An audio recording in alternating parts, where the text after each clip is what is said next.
Welcome to சாப்பிட வாங்க. இன்றைக்கி குக்கிங்கில் நம்ம எல்லாருக்கும் ரொம்ப பிடிச்ச என்னோட ஸ்பெஷல் டிஷ்ஷான இடியாப்பம் எப்படி பண்ணுறது அப்படின்னு பார்க்க போகிறோம்.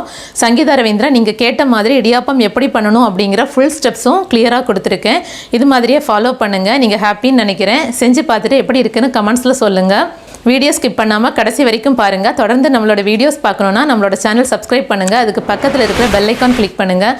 ஃபேஸ்புக்கில் கூட நம்மளோட பேஜ் இருக்குது, அங்கேயும் போய் பாருங்கள், லைக் பண்ணுங்கள், உங்கள் ஃப்ரெண்ட்ஸ்க்கு ஷேர் பண்ணுங்கள்.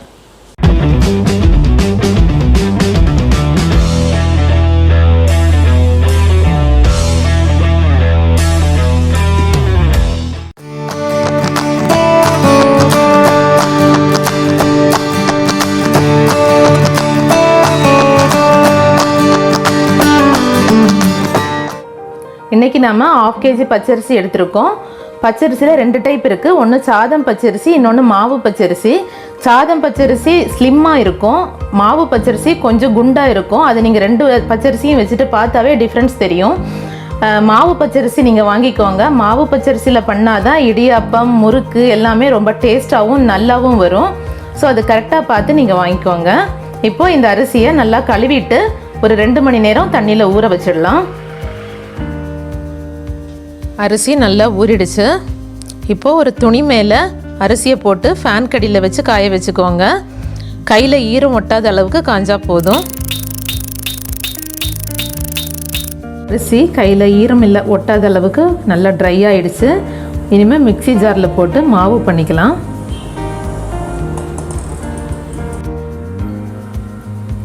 அரிசியை மிக்சர் ஜாரில் போட்டு நல்லா மாவாக அரைச்சி எடுத்துக்கலாம். மாவு ரொம்ப நைஸாக வேணும், அதனால சலிச்சு எடுத்துக்கலாம். சலிக்கும் போது கடைசியாக இது மாதிரி வரும். இதை திரும்பவும் ஜாரில் போட்டு நல்லா அரைச்சிட்டு அதுக்கப்புறம் சலிச்சிக்கோங்க. இது மாதிரி மாவு ரெடி பண்ணி எடுத்துக்கோங்க. சலிச்ச மாவை ஒரு வடை சட்டியில் போட்டு நல்லா வறுத்துக்கலாம். உங்களுக்கு கொஞ்சமாக மாவு தேவை அப்படின்னா மிக்சிலேயே அரைச்சி வறுத்து எடுத்துக்கலாம். நிறைய தேவை அப்படின்னா கழுவி 2 மணி நேரம் நல்லா ஊற வச்சுடுங்க. கையில் ஈரம் ஒட்டாத மாதிரி காய வச்சு எடுத்துக்கோங்க. அப்புறமா மிஷினில் கொடுத்து அரைச்சி மாவை இது மாதிரி நல்லா வறுத்துட்டு ஆற வச்சு ஒரு கண்டெய்னர் பாக்ஸில் போட்டு வச்சுக்கோங்க. இந்த மாவு 6 மாதம் வரைக்கும் ரொம்ப ரொம்ப நல்லா இருக்கும். உங்களுக்கு எப்போல்லாம் தேவைப்படுதோ அப்போ எடுத்து நீங்கள் யூஸ் பண்ணிக்கலாம். மாவு நல்லா வறுபட்டுடுச்சா அப்படின்னு தெரிஞ்சுக்கிறதுக்கு கரண்டியில் மாவை எடுத்து இப்படி கொட்டுனீங்கன்னா அது மணல் மாதிரி பொல பொலன்னு விழும். இந்த மாதிரி விழுந்துச்சு அப்படின்னா மாவு நல்லா வறுபட்டுடுச்சு அப்படின்னு அர்த்தம். இது மாதிரி மாவை நல்லா வறுத்து எடுத்து வச்சுக்கோங்க. இந்த கப்புக்கு 1.5 கப் அளவுக்கு நான் மாவு எடுத்திருக்கேன். 300 கிராம் வெயிட் வருது. நீங்கள் மாவு வீட்டில் செஞ்சு தான் பண்ணணும் அப்படின்னு கிடையாது. இடியாப்பம் மாவு ரெடி மிக்ஸாக கடையிலேயே கிடைக்குது, அதில் கூட நீங்கள் வாங்கி பண்ணலாம். ரொம்ப ஈஸி தான் பண்ணுறது.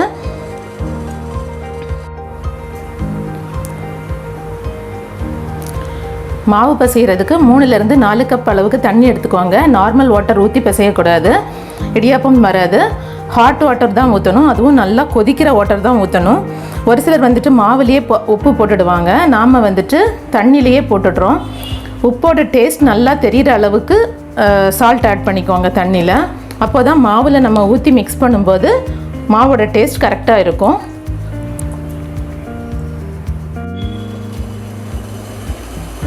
தண்ணி இப்போது நல்லா கொதிக்க ஆரம்பிச்சிருச்சு. இப்போ இதிலேருந்து கொஞ்சம் கொஞ்சமாக தண்ணி எடுத்து மாவில் சேர்த்து ஒரு கரண்டி வச்சு மிக்ஸ் பண்ணிக்கலாம். ஸ்டவ் ஆஃப் பண்ண வேண்டாம், தண்ணி லைட்டாக பாயில் ஆகிட்டே இருக்கட்டும். சிம்மில் வச்சுக்கோங்க. அதிலிருந்து கொஞ்சம் கொஞ்சமாக தண்ணி எடுத்து மாவில் ஊற்றிக்கலாம். ஊற்றிட்டு ஒரு கரண்டியால் மிக்ஸ் பண்ணுங்கள்.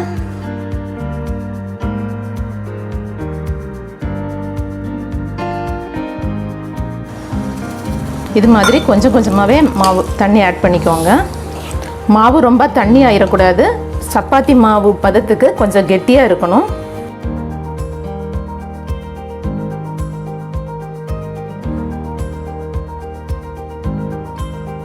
இப்போ மாவு ரெடி ஆகிடுச்சு. அப்படியே கொஞ்ச நேரம் மூடி வச்சிடலாம். கொஞ்சம் ஆறுனதுக்கு அப்புறமா கையால் பிசைஞ்சு விட்டுக்கலாம். இப்போ ஓப்பன் பண்ணலாம். ஓப்பன் பண்ணிவிட்டு மாவை கையாலேயே கொஞ்சமாக பிசைஞ்சு விட்டுடலாம். கொஞ்சமாக ஏதாச்சும் மிக்ஸ் ஆகாமல் இருந்தால் கூட நம்ம இப்போ கையில் பிசையும் போது மிக்ஸ் ஆகிடும் நல்லா. ஸோ அதுக்காக தான் கையில் பிசைஞ்சு விட்டுறோம். இது மாதிரி நல்லா பிசைஞ்சிக்கோங்க. பிசைஞ்சிட்டு அந்த ஹீட்லேயே கொஞ்சம் ஹீட் இருக்கும், அதுலேயே ஒரு 5 நிமிஷம் மூடி வச்சுடுங்க. அந்த ஹீட்டில் கொஞ்சம் மாவு நல்லா சாஃப்ட் ஆகும், அதுக்காக தான் மூடி வைக்கிறோம். 5 மினிட்க்கு அப்புறமா பார்க்கலாம். ரெடியாக இருக்கும். இப்போ எடுத்துக்கலாம். எடுத்துட்டு கொஞ்சம் கொஞ்சமாக உருண்டையாக பிடிச்சிக்கோங்க. இந்த மாதிரி கொஞ்சம் கொஞ்சமாக மாவு எடுத்து இடியாப்ப குழல்ல ஃபுல்லாக ஃபில் பண்ணிக்கோங்க. எடுத்துட்டு மாவை மூடி வச்சுக்கோங்க, இல்லாட்டினா காஞ்சிடும். இப்போ ஒரு இட்லி தட்டு எடுத்துட்டு அதில் நாம் மாவை புழிஞ்சிக்கலாம்.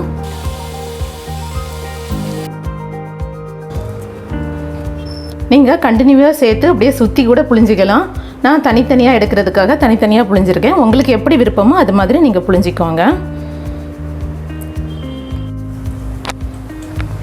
ஒரு இட்லி பாத்திரத்தில் ஒரு 2 கப் அளவுக்கு தண்ணி ஊற்றி நல்லா கொதிக்க வச்சுடுங்க. தண்ணி கொதிக்க ஆரம்பித்ததுக்கப்புறமா இடியாப்பத்தட்டு உள்ளே வைக்கலாம். தண்ணி கொதிக்க ஆரம்பிச்சிடுச்சு.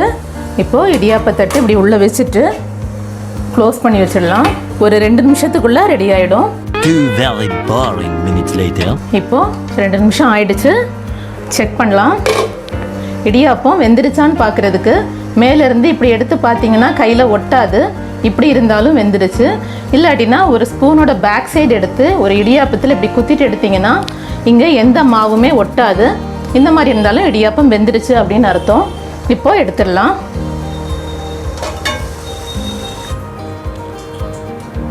இப்போ ஒரு ஸ்பூன் எடுத்து இப்படியே எடுத்தீங்கன்னா ரொம்ப ஈஸியாக இடியாப்பம் தட்டிலேருந்து வந்துடும். சூப்பரான இடியாப்பம் ரெடி. நீங்கள் இந்த அளவுக்கு செஞ்சீங்கன்னா 3 இட்லி தட்டு அளவுக்கு வரும். என்னோடய இட்லி தட்டு கொஞ்சம் பெருசு, ஸோ இதுக்கு 3 இட்லி தட்டு அளவுக்கு வருது. ஸோ உங்களுக்கு எந்த அளவுக்கு தேவையோ அந்த அளவுக்கு மாவு எடுத்து செஞ்சுக்கோங்க. நீங்கள் சுற்றியும் விட்டிங்கன்னா அப்படியே ஒரு பிளேட்டில் கமத்தி விட்டுட்டிங்கன்னா போதும், எல்லா இடியாப்பமும் பிளேட்டுக்கு ட்ரான்ஸ்ஃபர் ஆகிடும். சூப்பராக இடியாப்பம் செஞ்சு எடுத்தாச்சு. ரொம்பவே சூப்பராக இடியாப்பம் ரெடி ஆகிடுச்சு. எனக்கு இடியாப்பமுக்கு பிடிச்ச சைடிஷ் தேங்காய் பால் தான். ஸோ நான் தேங்காய் பால் பண்ணியிருக்கேன். உங்களுக்கு என்ன பிடிக்குமோ அது மாதிரி பண்ணிக்கோங்க. இது மாதிரியே நீங்களும் வீட்டில் ட்ரை பண்ணுங்கள். இந்த டிஷ் பிடிச்சிருந்தால் லைக் பண்ணுங்கள், உங்கள் ஃப்ரெண்ட்ஸ்க்கு ஷேர் பண்ணுங்கள். டேஸ்டியாக சாப்பிடுங்க, ஹெல்த்தியாக இருங்க. Thank you so much.